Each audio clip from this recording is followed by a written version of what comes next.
Good morning, everybody. My name is Cecile Stewart, and I'm co-president of the League of Women Voters of Florida. We are a nonpartisan group, and as many of you know, we started initially by trying to get women the right to vote. Well, today, we're still fighting for people to vote. We don't care about their gender, we don't care about their party.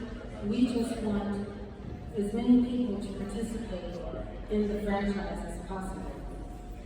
And one of the ways that we do that in the state of Florida, we're blessed.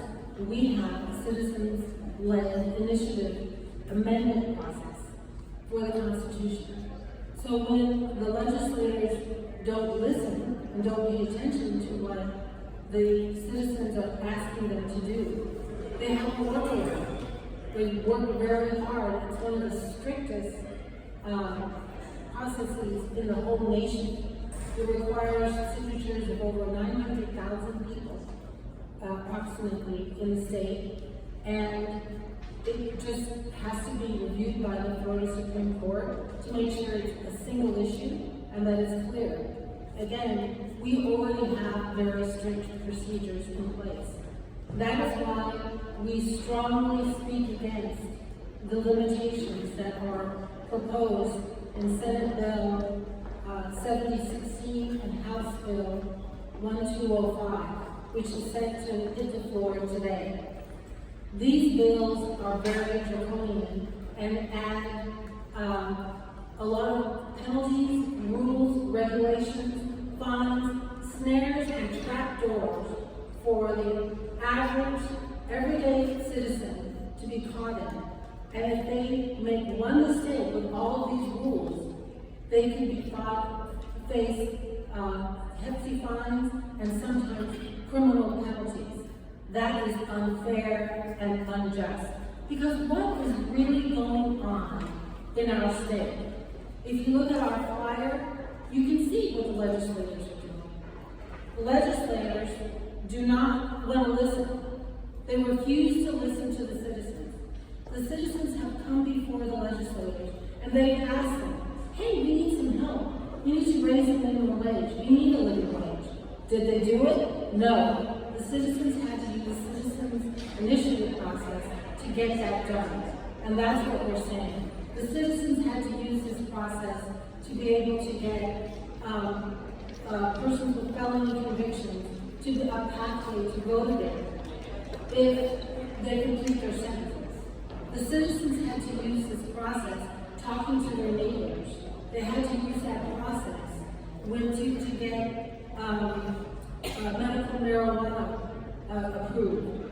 And so what we're saying is to the legislators, stop covering your ears, stop covering your eyes, stop covering your mouth, because they are not talking to the citizens.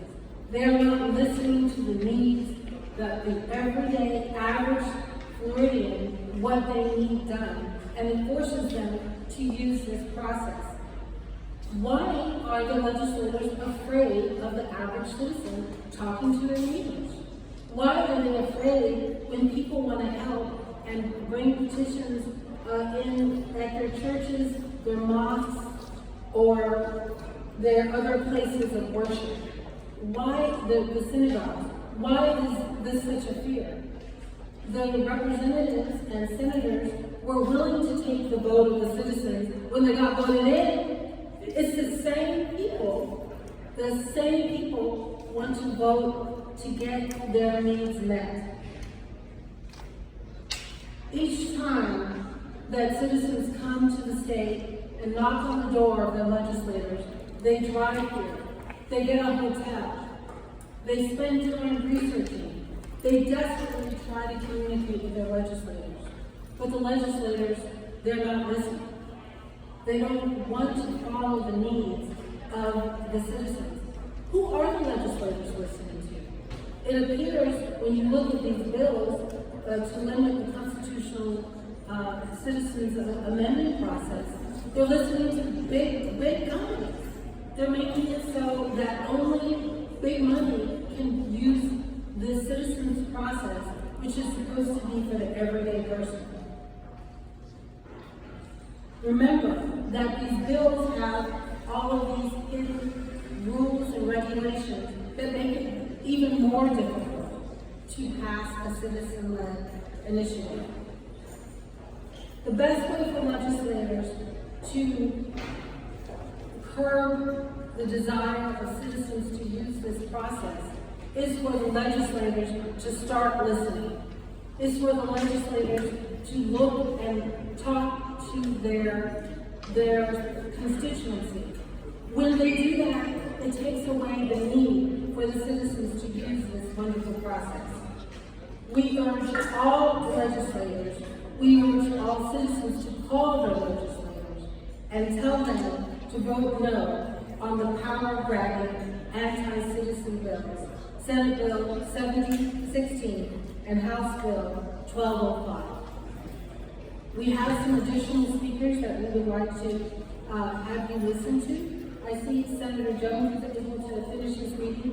He'll have a few words for you, followed by Senator Jones. We'll hear from Amy Keith, our Executive Director of Common Cause Florida, one of the League's allies, a trusted entity that has the interest of the common man and woman before them at all times. Good morning, everyone. Good morning. It's good to be here, and I like this. Whoever came up with this, kudos to you, right? Because it seems as if in this legislative body for the past couple of years, this legislature have not listened to the people. They don't see the people, and it is clear that they are not speaking to the people. Especially when it comes to the assault on the citizen-led initiative, considering the fact that a great deal of Floridians disagree with the direction of the state of Florida in not just making it harder for citizen-led initiatives to make it to the ballot, but the direction that the legislature has been moving in with making it harder for citizen-led initiatives to make it to the ballot. But I'm going to say something, I'm going to keep saying it, that the pendulum always has to swing. And when it swings back, that the Republicans have gone, my colleagues are going to have to live under the same laws that they have been pushing for the past 5 years. But the question is, who will do the pulling for the pendulum to swing? And so nearly 1 million signatures are required, and a 60% voter approval threshold currently right now. And the reason why my colleagues did that is because they saw and they continuously see the progressive changing of what people in the state of Florida want. We saw that with the women's right to choose on the ballot, and we saw that with marijuana on the ballot this past election cycle, where half of the state, they want what they want. And while my colleagues are trying to silence them on what that looks like, Floridians have used this process to expand voting rights. They have used this process to raise their living wage. They have used this process to protect our environment. And so this bill is a direct attack, not just on democracy, but it's a direct attack on the people of here in the state of Florida. And it must be clear that democracy belongs to the people of the state of Florida.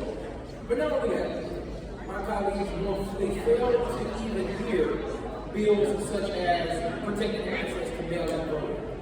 Well, the truth be told, if my colleagues are so keen on ensuring that we protect how individuals vote, then we should look at legislative intent such as SB 394 and SB 396. And though it may not be moved in this session, they absolutely reflect the ongoing effort to make voting harder, especially for seniors, working families, and disabled voters who rely on vote by mail.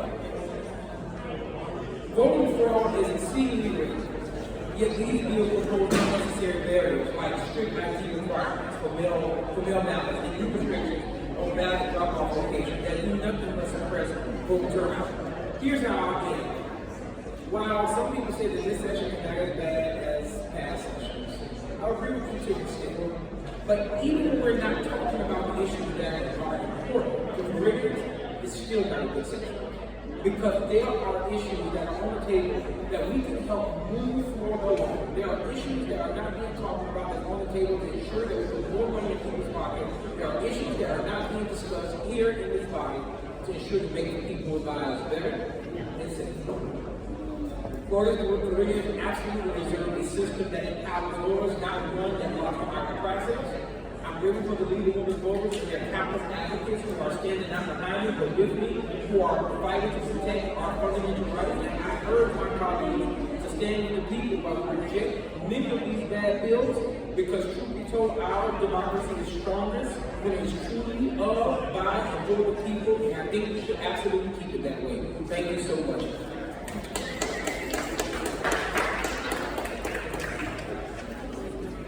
Good morning. My name is Amy Keith. I'm the Executive Director of Public Health Florida. Thank you, Cecile, and to the League of Women Voters for hosting this event. And thank you everyone for being here. And thank you to the Floridians across the state who are calling their representatives every day to make their voices heard on these bills and more. I also want to say thank you to the members of the legislature who are standing up for voters this session. Some of them are here with us today. We see you and we hear you speaking out in committee and on the floor of the House and the Senate, and thank you for fighting for the people of Florida. And I want to thank all the organizations who make up Florida's Voting Rights Coalition. As we fight for voting rights, as we defend citizen-led amendments, unity makes us stronger. And we have a community of incredible advocates and organizers who are fighting this fight together across the state. And we have to fight this fight, because what is happening is a power grab to take away our rights and our voices. They are trying to silence us. HB 1205 and SB 716, with these two bills, they are trying to make it impossible for everyday Floridians to put citizen-led amendments on the ballot. They don't want us to be able to directly pass policies that we know our communities need. They think they have the right to silence us when we are here to say no. And this is just one example of how they are trying to silence Floridians this session. They are trying to silence our history, our stories, our truth, our voices, and our votes. So that is why we are here together, to say no to having our rights taken away, to say no to being silenced. We are saying no, and we are making our voices heard loud and clear. Thank you. I would also like to acknowledge Senator Arrington, who's standing for Askamani, and also Representative Daley. We appreciate your support. Now we're going to hear from Brad Ashwell, Florida State Director of All Voting is Local. We like to refer to Brad as a supervisor of elections whisperer. Behind the doors, and he talks to them and they listen to him. So we really appreciate him being here with us today. Thank you, Cecile. Thank you to all the press who showed up today. Representative Escamani, Representative Daley, Senator Arrington, all the members who showed up, Senator Jones. I'm Brett Ashwell, Florida State Director for All Voting Local Action. All Voting Local works to expand voter access and to remove barriers that prevent disorderly, discriminated, and marginalized groups from voting. I want to take a little bit of a different turn today. We've been talking about HB 1205, that's 716 a lot, and that is right in front of us. It's on the floor today. I think the speaker before me really said it well. This restricts the citizen-led process and shuts voters out of the process, removing their voice when they try to act where the legislature hasn't. The legislature historically has refused or been unable to deal with issue after issue. The citizens are taking up minimum wage raises, rights restoration, redistricting reform, you name it. It's an important process. It's the only way citizens can address a specific statewide issue. I want to turn attention to HB 1381. This is our big bad elections bill this year. And it's really an echo of bad national policy to simultaneously fuel and respond to election conspiracy. Both the federal state act and recent White House executive order on elections represent the weaponization of anti-voter conspiracy theories to justify policies that silence voters. HB 1381, like these federal policies, makes it more difficult for voters to confidently cast their ballots and have their votes counted. Like, say, the White House bill required documentary proof of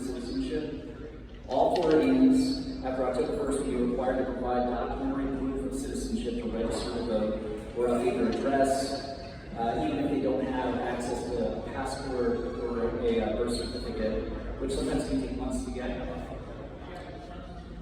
Seniors, rural voters, low-income families, families of color often face advanced challenges when trying to get these documents.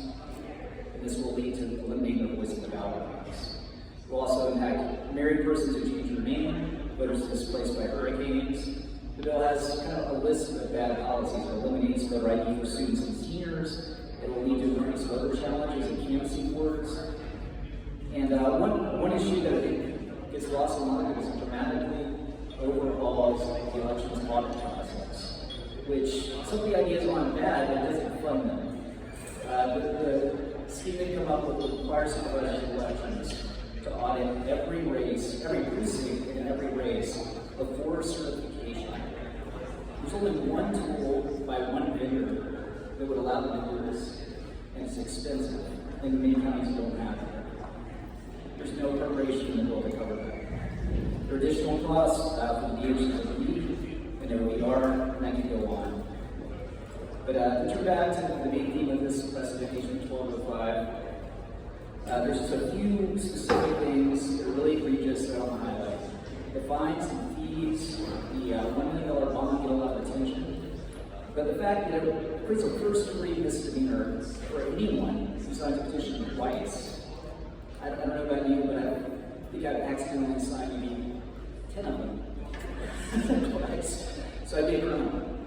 The SOE must also send a notice to voters, basically encouraging them to revoke their signature if they sign it. There's a similar notice if they made a mistake like left off the county and a simple error, there's no cure process. It also triggers Office of Election Crimes, election police investigations if they don't have an extremely good validation rate, which has never been met to any industry. I'm out of breath, I can go on and on. Thank you for listening. These are bad bills. There are a lot of other options, like the Area T Energy More Voting Rights Act. That deserves a plaque. It's a very good bill. It's just sitting there waiting for them to take up and expand voting access. They have options. They're choosing not to do that. They're choosing instead to remove access to the vote and shut down all these things.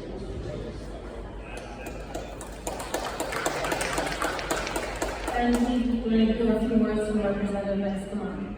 Oh, thank you so much. It's great to be here with the voters of Florida, and of course my colleagues, Senator Arrington and Representative Daley, and alongside all members of our caucuses. We are fully committed to fighting back against these bills, and want to give huge kudos to members who serve in the committees, Gov Ops, and State Affairs. We have been hearing these bills, and alongside our advocates, organizing against them aggressively, filing multiple amendments, asking tough questions. These policies are not just undemocratic, they're constitutional. And we feel very confident in First Amendment battles that will be had later if our Republican colleagues continue to push this agenda down during session. But I just want to provide additional color to why these policies are just so concerning to me and others.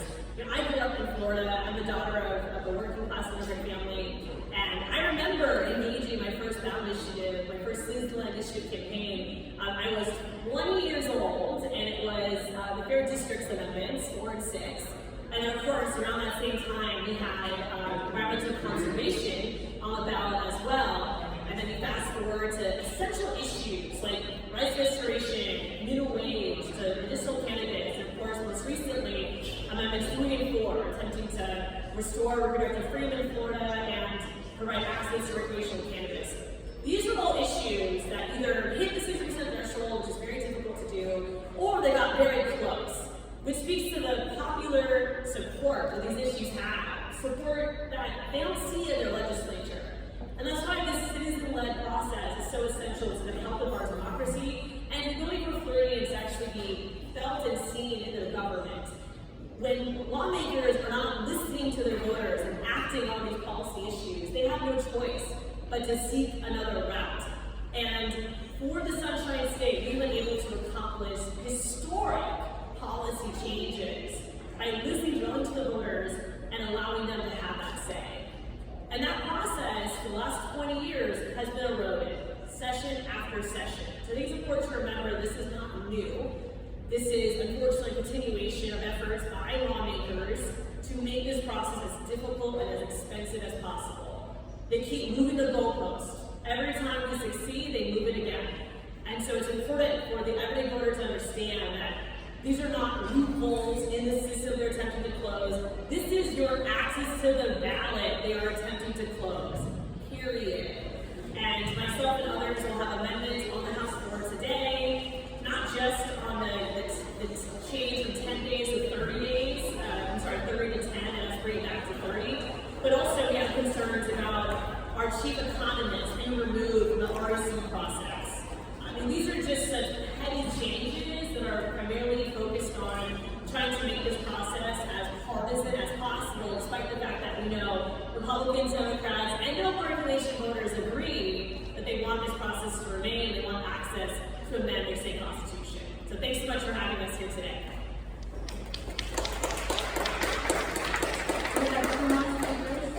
We would like to ask Admiral Marlin, the Tallahassee NAACP president. He's speaking on behalf of the state conference of the NAACP. Good morning, everyone. I'm going to keep it very brief. I think a lot has been said, but again, my name is Admiral Marlin. I'm president of the Tallahassee branch of the NAACP.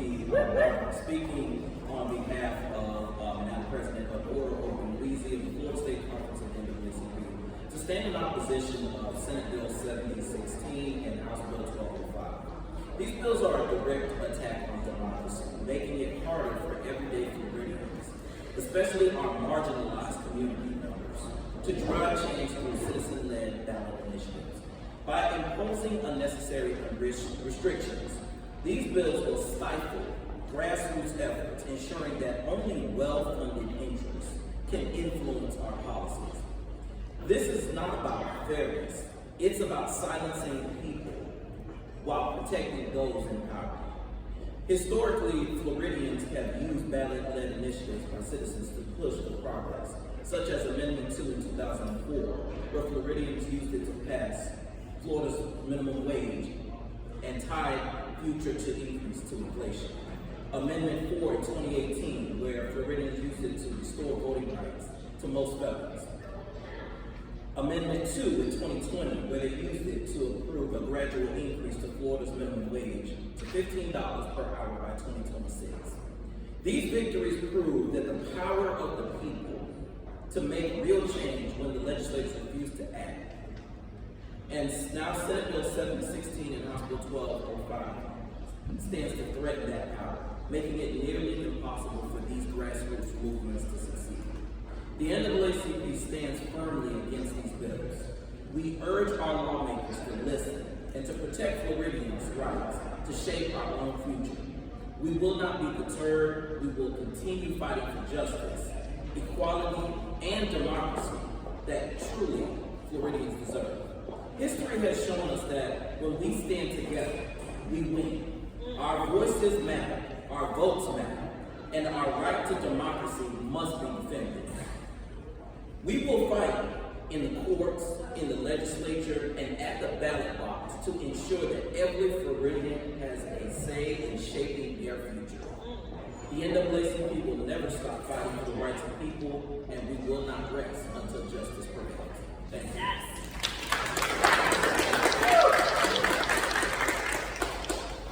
And now we're going to hear from Melanie Williams, Legislative Associate of Equal Ground. The Equal Ground is a fabulous organization. They are interested in all the civic issues of citizens with a particular focus on African Americans. And this is an interesting organization because it was founded by African Americans, is led by African Americans.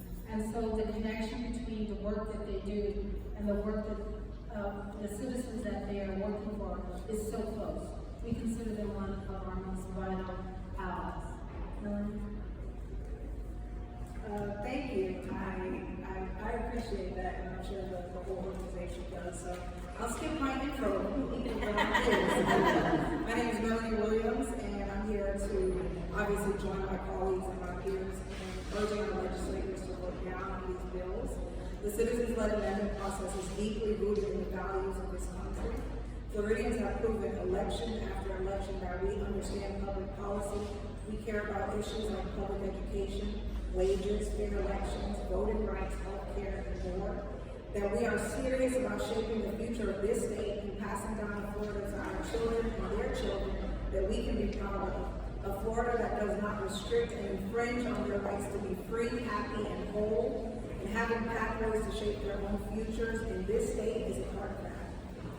Freedom is a concept that is tossed around every day in the halls of this capital, nonchalantly referring to a class of people who have never been oppressed and the need to protect their freedoms. But what about the freedoms of the majority of Florida's voters? The voters who have cast their ballots in favor or in opposition of an issue. Regardless of their political beliefs, we should encourage voters to be involved in shaping the policies that impact their everyday lives. This citizens-led amendment process allows that freedom to all Floridians, regardless of political affiliation. The process to get an amendment on the ballot, as folks before me have said, is one of the strictest processes in the nation. You have to get almost 1 million signatures to even get on the ballot. And once on the ballot, you need 60%. Oh, that's more than legislators need to win in order to pass. And now HB 1205 and SB 7016 are attempts to further limit the process, attacking our ability to participate in the democratic process and make our collective voices heard.